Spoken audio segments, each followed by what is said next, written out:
Lisa likes the window seat at night, the lights below that tell her she's nearly home. Then there's the lights she can't see, the runway lights we power to bring her plane safely into land. And because at Energia we also power all of Ireland's streetlights, Lisa's taxi home is that bit safer too. And no prizes for guessing who powers her house. Welcome home, Lisa. Energia, the power behind your power. Welcome into Sportsmemo's college basketball betting podcast. We're going to hit on some Friday night games, then turn to the Saturday card. Huge Saturday card with our college basketball betting expert. He is on fire. Brent Crow, welcome into the podcast. How are you? Hey, Drew, that's right. It's been a great week so far. We had another winner last night, and it was not quite as easy last night as it was the night before last with Wyoming under by like 40 points, but we squeaked one by last night. With UCLA over, so we continued the streak and looking forward to the rest of the season. Yeah, man, you're on a 5-0, 5% play streak. It's your last 5 plays, man. You've gone with big hitters, hit them all. So, yeah, that Wyoming game was awesome. Last night's did hit. So hot. You're hot. And, guys, we got a special coupon code for Brent Crow. It's 3-day all access. Give you college basketball here for the next 3 days for under $10 a day. That's BC3 at checkout for his 3-day all access for just $29. That coupon code is BC3 at checkout for his 3-day all access. 2 games on tonight's card, Brent, want to break down with you. We got Michigan at Indiana in the Big Ten. Looks like the Wolverines laying 4 on the highway, 133 the total in Bloomington. Indiana comes in a really horrible streak. The Hoosiers have dropped 5 in a row, and one of those at home, 4 on the road. Now they're back at home against a Michigan team that all season long I thought Michigan was definitely a top 5 team. They had their first loss last Saturday against Wisconsin, bounced back on Tuesday with a 2-point home win over Minnesota, and it's not going to be easy today on the road against Indiana. I think you're going to see desperation from the Hoosiers here, and Michigan, they played so well for so long. They've struggled the last 2 games. Will it continue for a third game? I would be inclined to take a look at Indiana plus 4 here. I see a 4.5 out there now. I mean, it's going to be a low possession game, a low scoring game, so any points that you can get are going to be at a premium. And, I could see a 2-point game here. All right, Brent, we got another game wanted to talk about on tonight's slate. Well, we got Butler at Creighton. This one, trying to pull up the lines here, Brent. We got 857, 858, 830 Eastern tip. 154.5 the total. Creighton minus 2.5 at home. Yeah, I came really close to having this as a play, and I wound up, the number has fluctuated a little bit. It got down as low as I saw 151.5, and then immediately bet back up. I guess somebody was tinkering with the lines earlier this morning, but it got down to 152, and I think it was just, like I said, just a setup could be because it lasted like 3 minutes at 152 and then it started going up. And I think definitely the right side is the over here at 152. I'm probably going to make a play, but at 154.5, 155, I don't think it's really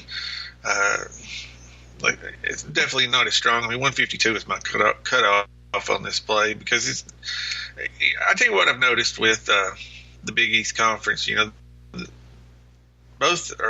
seems like every team is sort of fast-paced a little bit, but they're all really good offensively. I mean, the conference as a whole, there's a lot of good offensive teams, and the defense is actually kind of lacking in Big East play. Butler's long regarded as one of the, you think about Butler, you think about defense. Well, they're giving up 107 points per 100 possessions, which is not very good.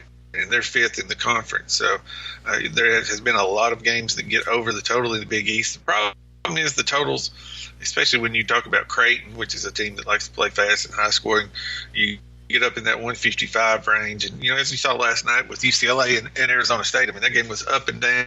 It was 44-43 at halftime and barely got over it. I like to play – when I play overs – I like it in the 140 range, or a lot better the 150 range. I mean, you have any lull at all, in a college basketball game, and it's hard to get over a 155 total. So, like I said, I think it's going to be a high-scoring game. But if you look at Butler, they don't really run up and down the court. It's just that their offense has been really good, and the defense hasn't been good. So you see a lot of games in the 151, 152, 149 range, and with Creighton, you've seen a little bit more high-scoring games with the Blue Jays. They're the number one team in the country in effective field goal percentage.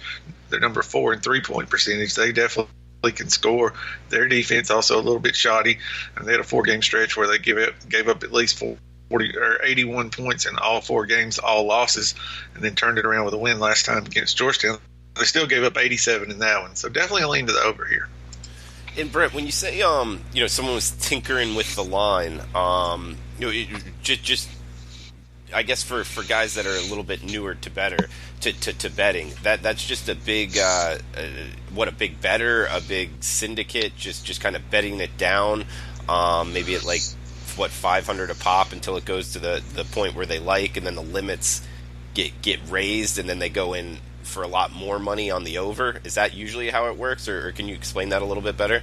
Yeah, that's definitely what happens. I mean, we do it sometimes as well. I mean, when you've got low limits, you can move numbers with low amounts and then come in on the other side. I mean, if you can move the line for a point or a point and a half for 1,000 or whatever, and then bet 5,000 on the other side. I mean, sometimes it's worth it. And I think that's probably the case here. Although, it looks like there's a little bit of money on the under here at 156, because this, if you just look at this number last night, it opened at 156. It was bet down to like 153. 152 and a half, 153, and then this morning it gets bet down to 152, back up to 156, and then back to 154. That's definitely 2 groups doing that here. It's not just one group that's manipulating it, but I would think that probably what happened was whoever wanted to bet it to go over the total, may have bet it down to 152, 151 and a half, and then they, whenever that was the line stabilized at that point. Like I said, it lasted 3 minutes, and it went all the way to 156 or 156 and a half. But then somebody came back in, like I said, probably somebody else, and bet it under. So, there's been quite a bit of action on this one. All right, Brent, good breakdown there on the Friday night slate. Thanks for explaining that line move there. And, guys, we're going to hit some Saturday games here. We got 4 lined up. We'll also bring in Robbie Vino to hit some more Saturday games as well. Appreciate y'all reaching out on Twitter, letting us know what you want to talk about. I know we had some guys asking about Missouri. We'll have Robbie answer some questions there. Also, I believe Western Kentucky as well, so we'll get him on that. Brent, just anything off the top of your head? Do you have anything on the Western Kentucky college basketball team? If not, that's totally fine. Western Kentucky? Yeah. Have you been looking to bet on them or fade them at all? Western Kentucky has been, to me, a disappointment. They've had games where, as far from a side perspective, they've had some losses where you shook your head, and then they've also had some good wins. So they've been inconsistent. And from a betting standpoint, I look for consistent teams that I can count on. Okay, they're going to play fast every game, or they're slow every game, or bad offense, or great offense, or whatever. And Western Kentucky's been, like I said, they've been all over the board.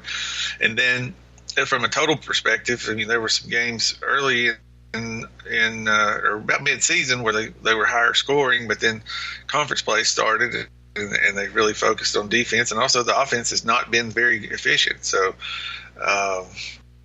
they play at Louisiana Tech tomorrow night. Western Kentucky's won 3 straight. They've all been low scoring. They're playing a Louisiana Tech team that's the number 1 team in Conference USA defensively, that I thought last night had a really good effort against Marshall for most of the game. And I actually had bet it under, and it wound up going over in overtime.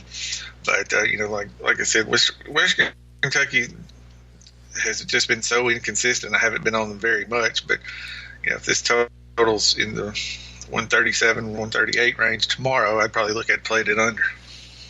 All right, good stuff there, Brent. And guys, we're going to hit on these Saturday cards. The numbers aren't out yet. We're talking, about noon Eastern time right now with Brent. So this is the numbers won't be out for a couple hours. So we're just going to go off of some Ken Palm numbers and see what Brent thinks the number should be. We got 705, 706, a big game here, Brent. Kansas at Kentucky, primetime game.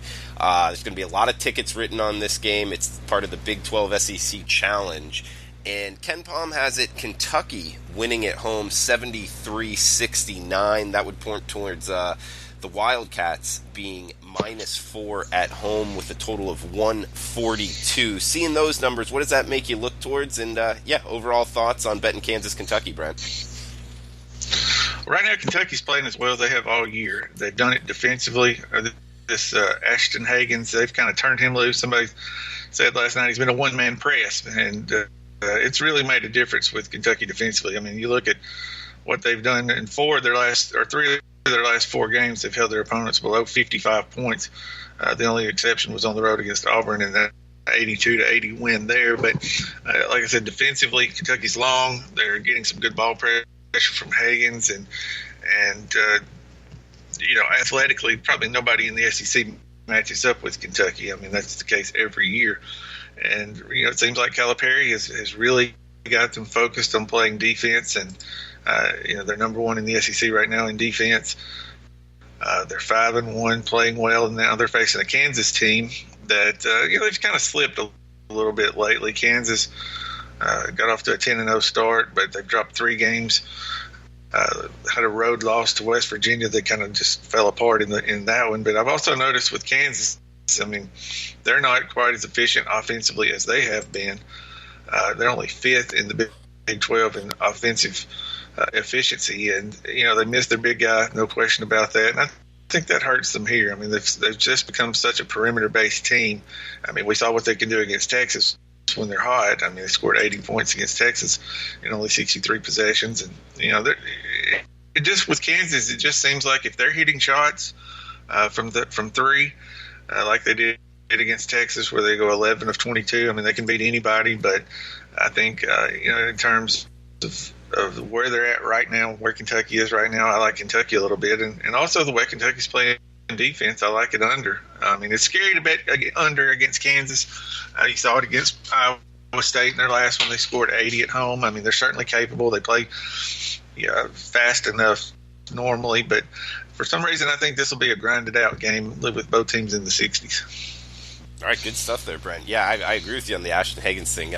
It's crazy how important it is in college basketball defense for your point guard to be very good at defending steals and just being a good on-ball defender in the opposing team's point guard, and how big of a difference it makes. And that just really points towards Kentucky's success so far. Brent, we got another one out west, Washington, Oregon State, 669, 670, Washington at Oregon State. Ken Palm has it, Oregon State actually winning 67-66. This one surprised me a little bit. So we got the Beavers. That would point towards a -1 home favorite with a total of 133, Brent. All right. These may be the 2 best teams in the Pac-12. I mean, I would have not thought that at the beginning of the season, but Washington right now, 6-0. Washington's kind of benefited, though, from a weak schedule. I mean, their best conference win was their last one last night against Oregon, where they win 61-56 on the road.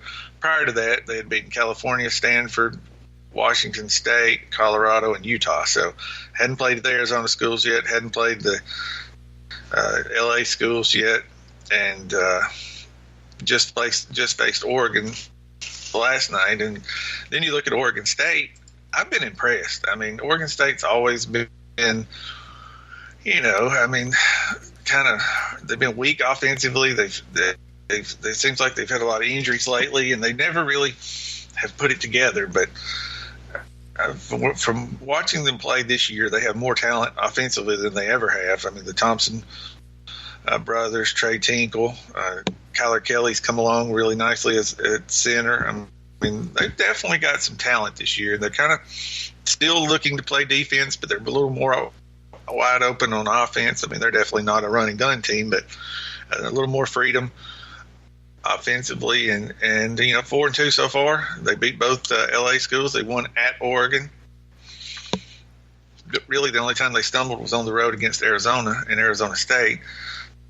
They came back last night with a win over Washington State. And, I mean, this is a team, for a lot of years, you saw Oregon State games, there was like 61-56 final scores. And all of a sudden now, I mean, they've been able to score. And, it'll be a really interesting game against Washington here. Washington's still with their zone, with their length. I mean, they've been definitely tough defensively, but I would kind of lean a little bit Oregon State here. I mean, believe it or not, they're the number 2 offense in conference play, and I guarantee you it's been a long time since Oregon State's been the top 5 offensively in Pac-12 play. So, and like I said, and the reason is because they have players this year. So I'm looking for a good game here, and I think it's Oregon State at -1 would be the way I would play it. Okay, so look to lay it here with the Beavers. Yeah, they have been surprising this year, no doubt about it, Brent. Hey, we got another Big 12 SEC Challenge game here, but before we get to it, Brent, just wanted to get your overall thoughts on betting these games. I mean, obviously an out-of-conference game in the middle of the season. A lot of them are big-time games, though, so it's not like, or at least I wouldn't put motivation as a question at all, but it's just kind of an interesting handicap in itself. Do you handicap them any different with these SEC teams playing in the Big 12 Challenge? I think that, from a fan's perspective, I mean, there's some good opportunities. There's some interesting games like Kansas, Kentucky, and whatever. From the team's perspective, there's cases where, like Alabama and Baylor, a win here really helps I think both of them probably in the last or the next 4 out or whatever you want to say. They're right on the bubble, so a win. An Alabama road win at Baylor certainly gives them an opportunity to strengthen their resume. But from a betting standpoint, which is really all I care about, I think you have to just look at the matchups. I mean, you've got, like we talked, Kansas, Kentucky should be more of a defensive battle. I don't think you can blanketly say, make a blanket statement about whether or not you should bet over, or bet home teams, or bet SEC or anything like that. I just think you have to look at each matchup independently. But, I think that there are some opportunities. The only in general statement that I would make is that these teams are not familiar with one another. I mean, in conference play, a lot of times, you know all the plays, all the tendencies of the players, but then you get in a non-conference situation that's in the middle of conference play. You just basically had a day or two to come up with a scouting report on these teams. So, in general, I would think most of the time they're going to be a point or two, maybe 4 higher scoring than a normal conference game. But again, I think the matchup's the most important thing. Okay, yeah, you touched on it a little bit there at the end in your your point being they're not familiar with each other in college basketball, because in college football, I would definitely say that favors the offense. But in college basketball, would you say the same thing? If with only a day or two to prepare, they're not recruiting to for the matchup against this opponent, and with only a day or two to prepare, you think that does favor the offense as well, right, Brent? I think so. I think it definitely does. Okay, and do you think there's any value here with maybe the betting, the odds makers and the betting markets not being in tune to that, so maybe looking towards betting the overs in the Big 12 SEC Challenge? Well, like I said, I think, that's the general the way to approach it, but then again, you have to look at matchups.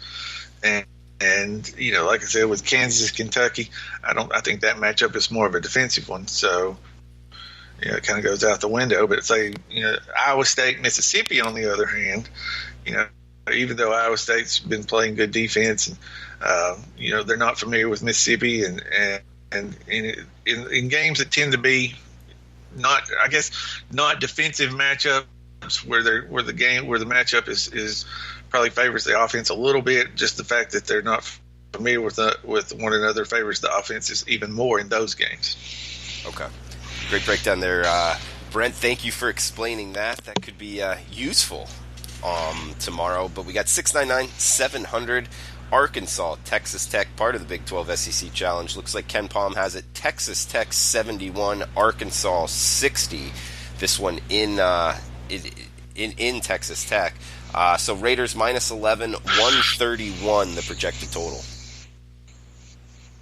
And so, here's one that, I talked about Wednesday on the podcast with Missouri and Arkansas. And I talked about Arkansas being not as good offensively as people thought they were going to be, and not even as good as they were early in the season when they were playing cupcakes and able to get out and do get a lot of on ball or live ball turnovers and score that way. But in a half court situation, Arkansas has been terrible offensively.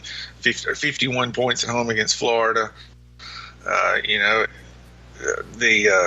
65 points at home against Georgia Tech. And so when they face really good defenses, I think they're going to continue to struggle. And here's a situation where they're going to face a really, really good defense in Texas Tech. They're on the road. And Arkansas has that reputation of being a fast team and playing up tempo and whatever. But I thought the Missouri total, it was 142, winds up being a final score of 72-60, goes under the total very easily. And I think that I was hoping Ken Palm has it 131 here. I would love to see a 134, 135 and play this one under, because I think Arkansas is really going to struggle on the road against Texas Tech with their offense. I mean, they're basically, like I talked about Wednesday, a two-man team offensively, unless they can force turnovers and get easy looks, and that's not going to be the case against Texas Tech. Yeah, I agree with you. I mean, God, it's almost like I'd love to find an Arkansas team total and bet it under, huh, Brent?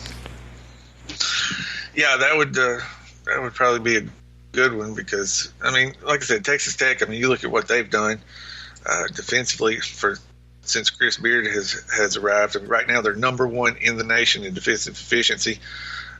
They're coming off 3 straight losses. I mean, all of a sudden, you're not pressing the panic button in Texas Tech, but hey, they need to win this one, and they're at home on their home court, where they're definitely going to make it tough for Arkansas to score. Good stuff, Brent. Guys, coupon code BC3 at checkout for his 3-day all access for just $29. That's less than $10 a day. You'll get a Saturday card, a Sunday college basketball card as well. He's hit 5 straight 5% top-rated plays on a 4-0. 4 of those have been in the college basketball ranks, 1 in the NFL. So he's on a heater right now. Check it out, sportsmemo.com. Brent Crow for just $29, 3-day all access using the coupon code BC3 at checkout. Brent, last game up 701-702, Wichita State at UConn. Ken Palm has it 76-69 favoring the Huskies, so that would make UConn -7 favorites at home with a 145 the total, Brent. Yeah, this is a tough year for Wichita State. 8-10 straight up, only 1-5 in conference play, and I mean, if they're just so young. Marcus McDuffie's been solid as a senior, but they play a lot of freshmen, and they are really struggling to score right now. They've got a guy that's 2 for 30 from the 3-point line this year. Can you imagine 2 for 30? No. I mean, as a team, they're at 30% from the year from 3. It's even worse in conference play, 29%. I mean, they don't get to the free throw line, and they foul a lot. I mean, just all of your typical things that young teams do. And you look at their last 2 efforts, they had 41 points against South Florida in a loss on the road, and only 55 at home against Cincinnati in a win. Now they're going on the road to face a UConn team that they've kind of been, I don't know, they've been weird. They started the season off running and gunning, 75 possessions a game, and then they got to conference play and they slowed it down a little bit against South Florida, Central Florida, SMU, Cincinnati.